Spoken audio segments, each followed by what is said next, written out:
contarles un poco lo que vamos a hablar hoy día. Vamos a tener por ahí una hoja de ruta, pero en general es acerca de la importancia y de poco también de revalorizar lo que es la medicina general.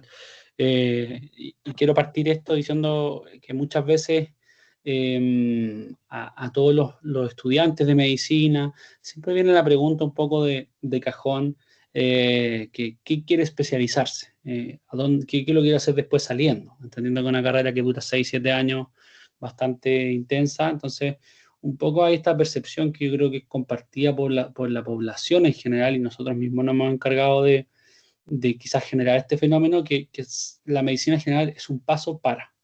Y ahí quiero ser súper enfático y poder como también hacer este como puntapié inicial para que los que estemos acá hoy en día entendamos que la medicina general no es un paso para, sino que es más que todo es la puerta de entrada a la medicina.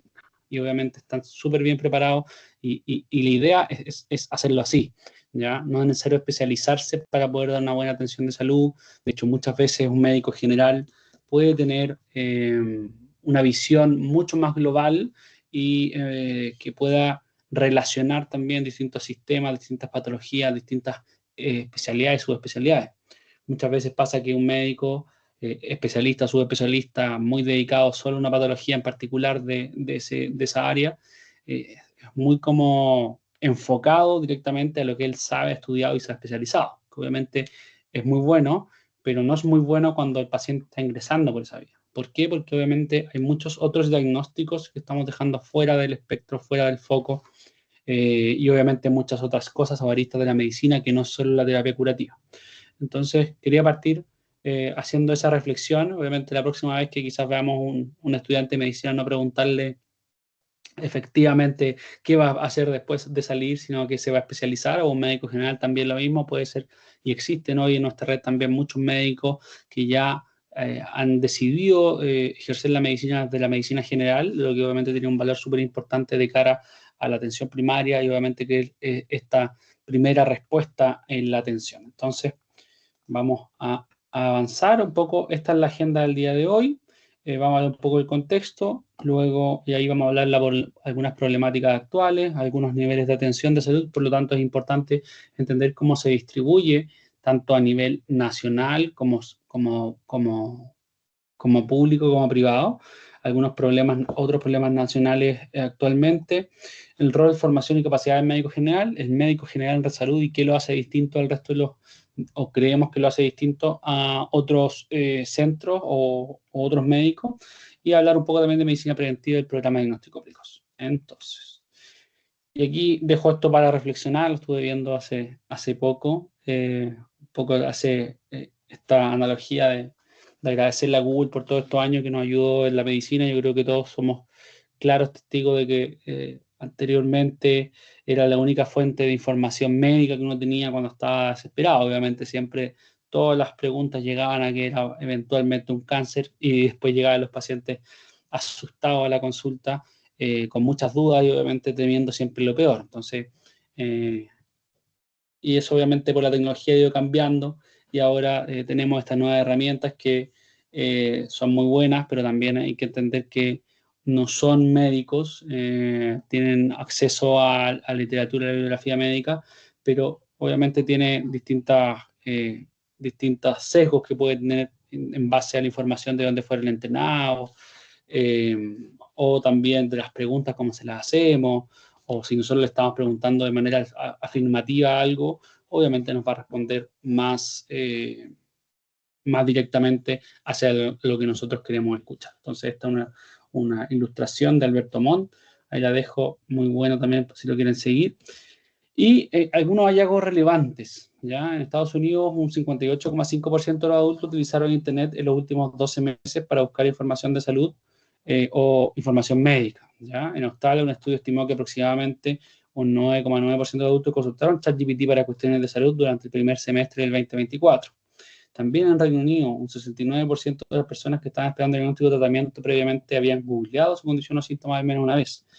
Y un estudio también sobre buscar internet antes de ir al servicio de urgencia encontró que aproximadamente un tercio de adultos lo hicieron, ¿ya?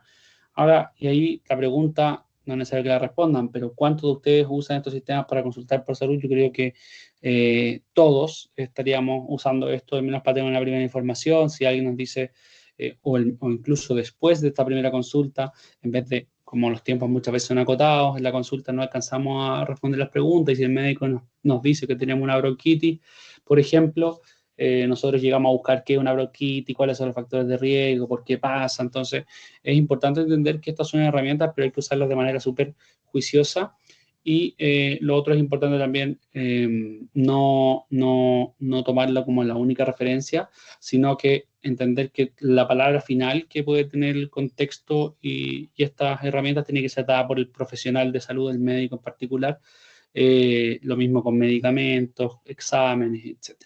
Muchas veces la gente cree que algunos exámenes, procedimientos son inocuos, que no generan mayores problemas, no tienen mayores riesgos, pero obviamente eso sí puede pasar. Entonces, no es llegar y hacer una orden para hacer un examen, que también nos pasa, sino que siempre hay que poner en la balanza los riesgos y los beneficios. ¿Ya? Y aquí obviamente unas noticias que nos sorprenden a todos. Y aquí la primera demanda contra OpenAI, que son los dueños de ChatGPT, y es porque efectivamente le están culpando a esta herramienta por el suicidio de un adolescente, ¿ya? Un adolescente de 16 años que acusa a OpenAI de haber influido en su muerte, en un caso que revela obviamente los riesgos de inteligencia artificial. Muchas veces también estas herramientas actúan como consejeros, tratan de ser empáticos, entonces empiezan a conversar, a validar tus sentimientos, y muchas veces son cosas que la gente, hay algunas personas que de repente no las encuentran en otro ambiente. Entonces pueden ser también peligrosos, porque también hay algunas formas, esto obviamente está predeterminado para no estar dando ideas, formas o indicios de hacer esto, pero también existe alguna forma de que uno puede ir sacando la información a las herramientas. Entonces es bien peligroso si es que uno no lo usa con juicio. Entonces, ¿cuál es la problemática actual? Obviamente, aparte de las herramientas digitales que tenemos actuales, es que tenemos a Mario. Mario es un paciente que dice que tiene dolor de cabeza. Ante cualquier sintomatología y necesidad necesaria, pide ahora con un especialista que cree que lo puede ayudar. Y aquí es cuando viene el típico: mi vecino me dijo que el neurocirujano que vio a su mamá le manejó muy bien el dolor de cabeza. ¿Ya? Entonces, obviamente, Mario, que no tiene por qué saber dónde ir, él obviamente solo sabe que le duele la cabeza, va a Red Salud, agenda una hora, busca neurocirugía, que incluso algunas especialidades podemos tener espera hasta de 30 días, y se da cuenta de que no hay disponibilidad para neurocirugía, ¿ya? Imagínense que alcanza finalmente neurocirugía, ¿ya? Alcanza una hora y la tiene, ¿ya? Y aquí obviamente alguna ventaja es que Red Salud tiene una amplia red de centros médicos y clínicas, trabajo constante de búsqueda y filiación de especialistas, y además un esfuerzo para asegurar calidad y seguridad por el paciente. Es decir, independiente de que no sea lo que nosotros tenemos aquí en primera instancia, Red Salud siempre está trabajando para tener, independiente del motivo de consulta del paciente, que haya una disponibilidad amplia de especialistas para toda la red y para todos los pacientes, ¿ya? Entonces va Mario, y imagínense que Mario llega a esa consulta después de 15, 14 días con dolor de cabeza, y aquí tenemos algunas opciones. Mario puede llegar asintomático, ¿cierto? Puede llegar, ya se le pasó el dolor de cabeza, entonces perdió la hora, o incluso decidió no ir a esa consulta, lo que también es súper perjudicial de cara a que hay pacientes esperando esa consulta. Mario llega tarde, en el sentido de que, por ejemplo, era una enfermedad, era el primer signo de una enfermedad. Imagínense que Mario, por ejemplo, no sé, quedó hospitalizado o tuvo alguna secuela. Existe la posibilidad de que Mario no llegue. Es decir, Mario tenía un dolor de cabeza, que tenía algunos signos de alarma, que si hubiese sido detectado en una primera instancia, en las primeras 12 horas del dolor, alguien o algún médico hubiera sospechado algo más de mayor gravedad, ¿ya? O obviamente que lo que esperamos es que Mario también pueda llegar y se pueda atender. Y obviamente, ojalá también esta consulta, porque también pasa, esta consulta sea suficiente, es decir, sea de utilidad para Mario, porque puede llegar muchas veces, algunos ejemplos, los pacientes con sospechan fracturas de costilla, van a los traumatólogos y es una hora perdida, porque los traumatólogos no ven fracturas de costilla, eso es de especialidad de cirugía de tórax. Entonces, y eso pasa todos los días en los centros médicos. Los traumatólogos reiteran constantemente que por favor no les manden a las fracturas de costilla, porque no son de resorte de traumatología, ¿ya? Entonces, estas son las opciones. Obviamente hay varias opciones más, pero además de que el Mario esperó 30 días para una consulta o 14 días para una consulta, tiene además que quizás incluso esa consulta no sea de utilidad, ¿ya? Ahora, continuando con el contexto, es importante entender lo que son los niveles de atención de salud. Tenemos una medicina primaria, que es la base de esta pirámide de los niveles de atención, y esta es el primer contacto, ayuda a resolver la necesidad de atención básica más frecuente, es la puerta de entrada al sistema de salud. Así funcionan todos los sistemas de salud del mundo, en particular, por ejemplo, en Inglaterra, la medicina primaria es lo que es más fuerte y donde la mayoría de la gente se atiende.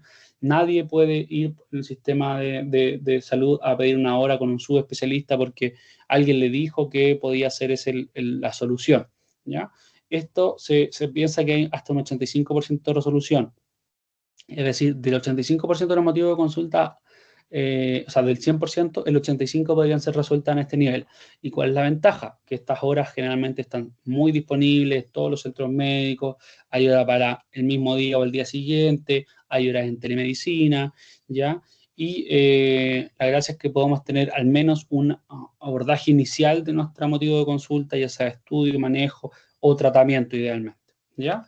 Después viene el siguiente 10% de resolución, que es una medicina secundaria, que aquí hay un tratamiento especializado, una complejidad intermedia, donde, por ejemplo, podemos tener algunas clínicas de menor complejidad, donde hay especialistas o subespecialistas que nos pueden abordar, ¿ya? Que se estima que resuelven el 10%. Y solo el 5% de resolución tenemos la medicina terciaria. Y aquí esto es lo que vemos finalmente en las películas, en las noticias, que finalmente está la neurocirugía, la última, donde el paciente está despierto, el cerebro se ve, o la cirugía corazón abierto, o el trasplante. Estas son cosas súper especializadas, donde finalmente solo tienen un 5% de resolución, porque son los menos casos los que llegan ahí, y realizan procedimientos complejos y de alta tecnología. ¿Cuál es el problema aquí? Nosotros generalmente, todo lo que hablamos de salud, nosotros nos imaginamos un hospital, nos imaginamos una superclínica, imaginamos un helicóptero trasladando pacientes, y finalmente esto, y donde generalmente están invertidos los recursos, da solo el 15% de la resolución a los problemas reales de la gente, de los pacientes. Entonces, es importante como recambiar este mirada de, oye, yo quiero ir acá directamente, me voy a la mejor clínica, al mejor hospital, con el ultra subespecialista, porque él quiero que me vea el dolor de cabeza, o él quiero que me vea el dolor de espalda. Cuando muchas veces, por ejemplo, un dolor de espalda puede tener un componente emocional, un componente de estrés laboral, puede tener un componente musculoesquelético, ¿ya? Entonces, obviamente hay que ir a pensar todo eso antes de pasar ya a la especialidad. Entonces, es aquí donde nosotros nos queremos enfocar, y en general en la medicina primaria se ve médicos generales, médicos familiares, pediatras y ginecólogos, y la gracia de esto es que además están encargados de la promoción de la salud, de la prevención de la enfermedad, del diagnóstico y tratamiento de enfermedades comunes, y recuperación y rehabilitación. Y aquí yo creo que también es también la sospecha diagnóstica de enfermedades más raras. No quiero dejar fuera eso, creo que es súper importante. En general, los médicos generales son capaces de poder sospechar cuando algo sale un poco del esquema habitual al que estamos acostumbrados. ¿Y cuál es la situación en el país? ¿Ya? Y aquí una nota del Mercurio el 7 de octubre del año pasado. Faltan hoy en día más de 3.200 profesionales, ¿ya? Las especialidades médicas con más déficit están también entre más demandadas de las listas de espera. Siempre se habla de lista de espera, y como ustedes bien entenderán, la lista de espera generalmente se refiere a la lista de espera quirúrgica, y obviamente ahí es donde ya estamos hablando de un nivel secundario terciario, ¿ya? Entonces, la lista de espera para nueva consulta. Tenemos traumatología, por ejemplo, 152.000 personas, ginecología, 180.000 personas, cirugía, 130.000, entonces urología, 117. Y la mayoría de ellas pueden ser vistas por médico general, ¿ya? La mayoría de ellas, al menos en una primera instancia, podrían ser vistas por médico general. Entonces, la pregunta es, ¿qué hacemos? ¿Ya? Y aquí es donde estamos en esta reunión, y también donde queremos poder contarles qué hacemos. ¿Qué hacemos? Y aquí vienen las múltiples respuestas que nos pueden dar. Yo puse muchas, no es necesario leerlas todas, pero en general todos hablan de aumentar inversión, generemos más especialistas, construyamos más hospitales, generemos mejores pagos para los médicos, cambiemos el sistema de salud, cambiemos al ministro, etcétera. Entonces también vienen las ideas de incorporemos a inteligencia artificial, que uno lo dice como un poco al aire, pero también poder incorporar conlleva hartas cosas. Entonces, en general, hay muchas cosas de cara a esto. Pero también existe una solución que tenemos hoy en día, la tenemos ampliamente disponible, la tenemos y quizás frente nuestro y no nos damos cuenta. Entonces, y si les dijera que ya existe la solución o gran parte de ella. Entonces tenemos a estos sujetos que tienen una amplia disponibilidad, pasan todos por pruebas de conocimiento, tienen atención presencial o telemedicina, tienen conocimiento de farmacología, tienen resolutividad de más de 10 especialidades, y si no es más, y además tienen un precio asequible, atención con todos los aseguradores, y probablemente todos pueden acceder a uno de estos profesionales en un rango más corto de tiempo y de distancia también que un especialista, un subespecialista. Y esto, aquí se los puse y obviamente es el médico general. Y aquí queremos revalorizar el poder del médico general en el sentido de, es un médico que tiene todas estas capacidades, todas estas características y obviamente está ampliamente disponible en nuestro país. Y muchas veces también puede ser súper resolutivo o al menos dar un primer estudio de alguna patología de especialidad, un primer tratamiento y en caso de que esto no sea fructífero poder derivar en caso de que sea necesario y derivar de manera correcta. Como les decía, una cefalea puede ser derivada a muchas especialidades, neurocirugía, neurología, dermatología, por patología dental a dentista, entonces hay que estar súper atento a esto porque no es como, cefalea, neurología. No, no siempre es así. Obviamente es como está bien relacionado, pero no siempre hay sí. E incluso muchas veces el mismo médico general puede hacer el tratamiento de la mayoría de estas cefaleas. ¿Ya?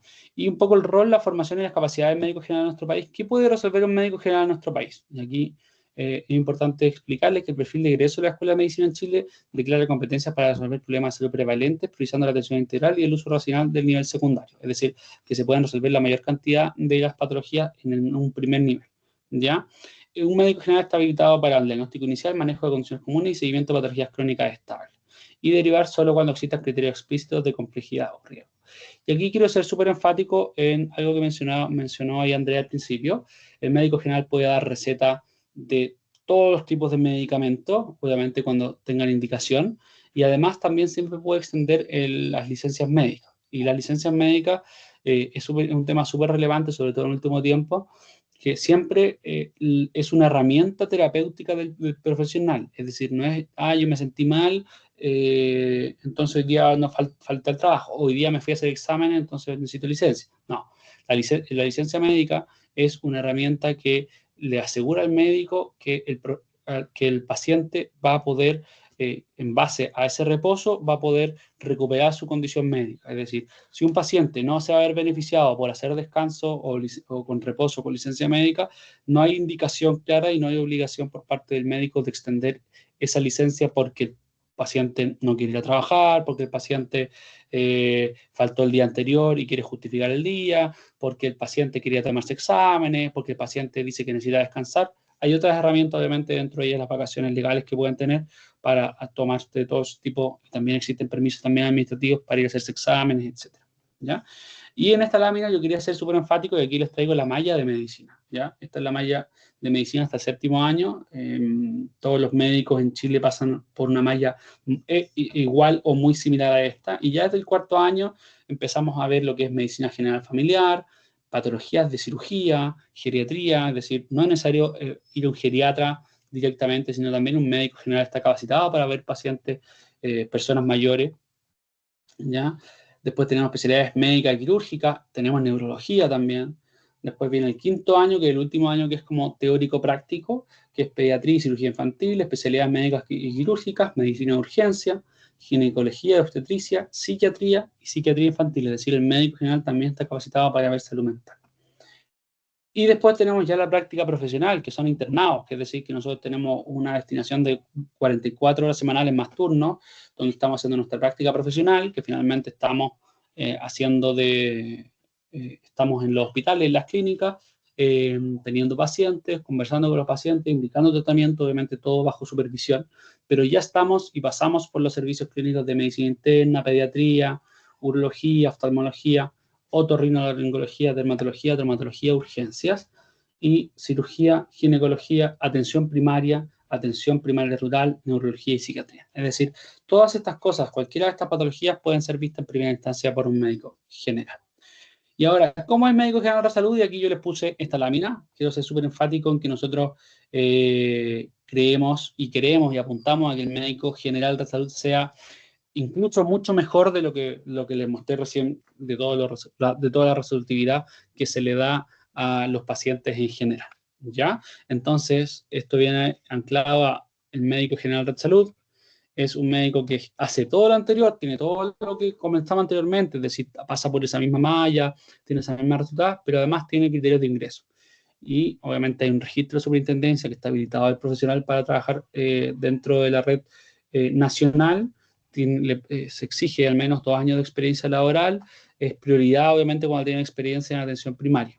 Y además, independiente que el médico ingrese, porque no solo que ingrese con nosotros, que muchas veces puede no ingresar, como dice la imagen, como siendo un super médico, muy buen médico general, también la idea es obviamente mantener ese médico, ir mejorándolo y que constantemente el profesional se vaya capacitando.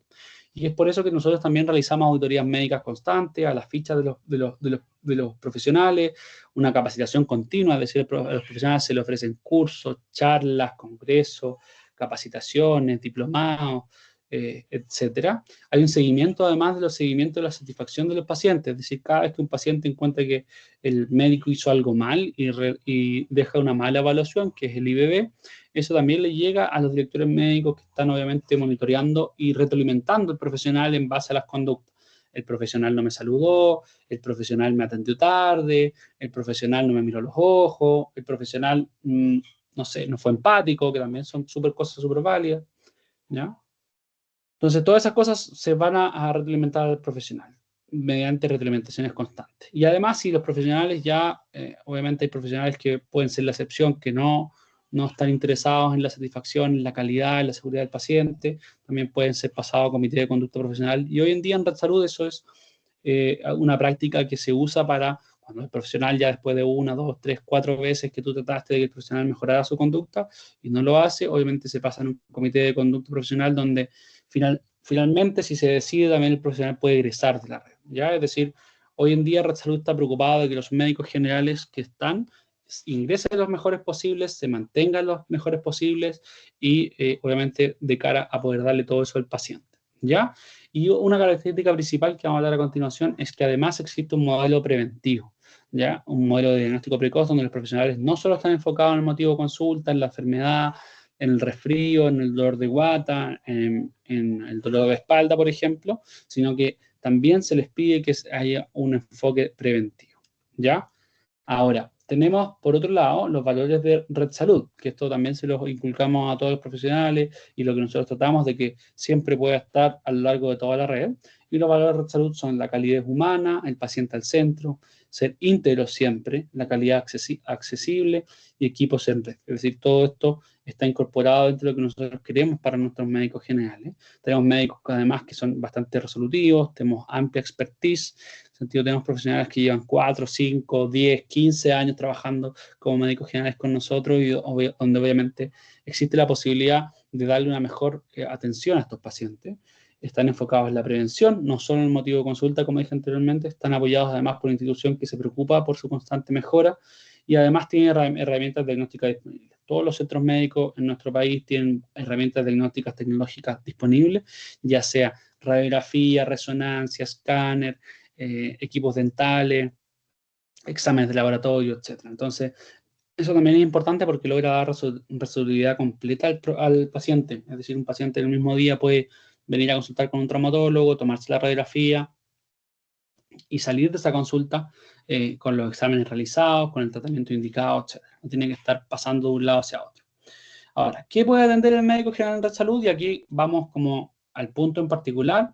Todo lo que es patología traumatológica, al menos inicialmente, puede ingresar por médico general. Lumbago, 15, dolor de hombro, de cadera, de rodilla, de codo, de muñeca. Todo lo que ustedes se imaginen como patología traumatológica podrían ingresar por médico general. El médico general en general tiene una muy buena formación en este tipo de patología y en general también tiene un muy buen abordaje. En general sabemos muy bien qué pedir, qué medicamento iniciar, si indicar reposo o no indicar reposo. Y aquí es un punto importante referente a la media licencia médica. El único punto donde de repente el médico general puede tener alguna desventaja o alguna limitación más que desventaja respecto a los especialistas es que, por ejemplo, un paciente con un lumbago crónico que ya ha pasado alguna situación de discapacidad por ese lumbago, por una hernia, o porque tuvo un accidente, o una neuralgia, cosas más crónicas, es más difícil para el médico general poder dar licencias extendidas, entendiendo que son de especialidad, ¿ya? Entonces, siempre en una primera instancia el médico general puede dar una licencia correspondiente, que están establecidas por normas, obviamente, dentro de la red y dentro del país, pero obviamente ya después para las prolongaciones de esa licencia muchas veces es indicado poder acudir con un especialista. Luego tenemos salud mental, y aquí también ser súper enfático. Hoy en día tenemos una crisis importante de salud mental en nuestro país y los médicos generales son la base, el sostén, el pilar de la salud mental y tienen que serlo y tenemos que darle también la confianza a los médicos de poder tratar estas patologías. Estamos todos formados, les mostré varios internados de psiquiatría, aparte de las clases teóricas. Es importante entender que una depresión leve, moderada, un trastorno ansioso, obviamente algún duelo, cualquiera de esas cosas puede ser nerviosismo en general, pena, cualquiera de esas cosas pueden ser resueltas por un médico general o tuteladas, al menos inicialmente, con un psicólogo, médico general, farmacoterapia si es necesario. Entonces es importante entender eso. Y también lo importante es que el médico general sabe derivar cuando no tiene una expertise suficiente para poder abarcarla. Las patologías crónicas, súper importantes, hipertensión, diabetes, hipotiroidismo. Los médicos generales saben usar estos medicamentos, saben pedir los exámenes, saben iniciar insulina, saben manejar insulina, al menos inicialmente en diabetes mellitus 2, a no ser que un paciente sea muy resistente o tenga mal control metabólico, podría ser derivado ahí a un nivel secundario, ya sea un internista, un diabetólogo, un nutriólogo, ¿ya? También hipotiroidismo. Las cefaleas o las migrañas también súper frecuentes y también súper manejables por medicina general. Asma o EPOC también. Todo lo que es patología gastroenterológica, yo diría que tiene que ingresar por medicina general, dolor abdominal, acidez, reflujo, cólico biliar, hernias también desde el punto de vista de cirugía también. Si un paciente está con una hernia, también puede ser visto en primera instancia por el médico general, que indica exámenes, estudios y puede derivar posteriormente. La patología dermatológica también, dermatitis, tiña, hongo. En general es súper escaso que haya dermatólogos para atención pronta y obviamente ahí es donde es súper importante que el paciente sepa que el médico general puede abordar todas esas cosas. Y también la patología infecciosa, infección urinaria, infección de piel, etc. Entonces aquí recordar que somos la base, tenemos la posibilidad de hacer un 85% de resolución en atención primaria. Y ahora vamos a pasar a lo que es medicina preventiva y cuáles son los tipos de prevención. Y bueno, ¿qué es el enfoque preventivo? El enfoque preventivo obviamente es en prevenir varias cosas. Uno puede prevenir antes de la enfermedad o puede prevenir como los distintos desenlaces de la enfermedad. Es decir, yo puedo prevenir antes que el paciente se enferme o puedo prevenir, por ejemplo, que el paciente se complique, que tenga secuelas, etc. ¿Ya? Entonces, en la primera parte, que es la prevención primaria, yo hago fomento de la salud y protección específica. Aquí es vida saludable, ejercicio, buena alimentación, y la protección específica, por ejemplo, son las vacunas. Y aquí es súper importante tener presente de que nosotros hacemos estas dos cosas muy bien a nivel nacional, a nivel personal, a nivel familiar, vamos a estar evitando el paso a alguna enfermedad, ¿ya? Es como un periodo prepatogénico, preenfermedad, ¿ya?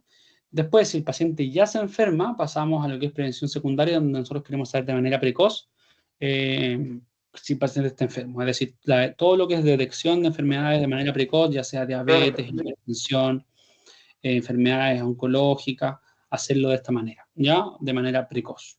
Y obviamente limitar el daño. Y después viene la prevención terciaria, que es la rehabilitación, que es donde yo prevengo un paciente que ya está enfermo, que ya tuvo algún daño importante, poder rehabilitarlo, ¿ya? Ahora, cuando hablamos de medicina preventiva, y aquí, ¿qué dicen los medios? Siempre, y aquí le puse varias noticias, pero siempre se habla de lista de espera quirúrgica, de especialistas, de subespecialistas, de la construcción del hospital, de que el hospital X lleva 10 años en construcción. Difícilmente vemos una noticia relacionada a atención primaria, al CESFAM, a los exámenes preventivos, a la vigencia de la gente. Esas son las cosas que en verdad nosotros deberíamos focalizar hoy en día, ¿ya?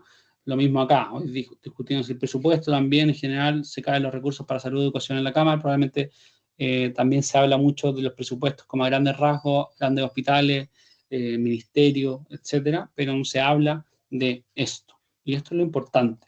Realmente, lo más importante hoy en día en salud, obviamente entendiendo que hay muchas necesidades, es poder seguir focalizando a APS, que es Atención Primaria en Salud, en la discusión del presupuesto, por ejemplo.